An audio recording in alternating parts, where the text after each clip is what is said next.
মদন মামা, আমি অনেক দূর থেকে এসেছি, আমার অনেক ক্ষুধা লেগেছে, আমাকে কিছু খেতে দিন না প্লিজ।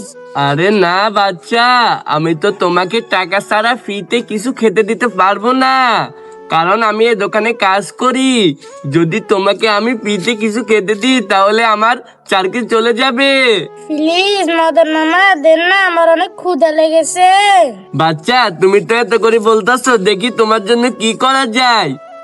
আইডিয়া, এই আমার প্রিয় বন্ধুরা, তোমরা কি চাও আমি এই বাচ্চাটাকে বিস্কুট এক প্যাকেট ফ্রিতে দিই? তাহলে তোমরা এই ভিডিওতে লাইক করে চ্যানেলটি সাবস্ক্রাইব করে দিবা। আর তোমরা আমার দোকান থেকে কি খেতে চাও সেটা অবশ্যই কমেন্টে বলবা, তাহলে আমি তোমাদের বাসায় পাঠিয়ে দিব। দেখি তো তোমার বন্ধুরা লাইক সাবস্ক্রাইব করছে নাকি। আরে ওয়াও, তোমার তো সব বন্ধুরা আমার এই ভিডিওটা লাইক করে চ্যানেলটি সাবস্ক্রাইব করে দিয়েছে। বন্ধুরা, তোমরা এখন যারা ভিডিও দেখতেছো তোমরা কি সাবস্ক্রাইব করছো নাকি? এই নাও বাচ্চা, তুমি একটা বিস্কুট খাও। হ্যাঁ বিস্কুট, এটাকে এখন আমি আগে দিয়ে খেয়ে নিই। বন্ধুরা তোমরা লাইক সাবস্ক্রাইব করো, তারপর তোমরা আমার মতো বিস্কুট খেতে পারবা। মদন মামা অনেক ভালো।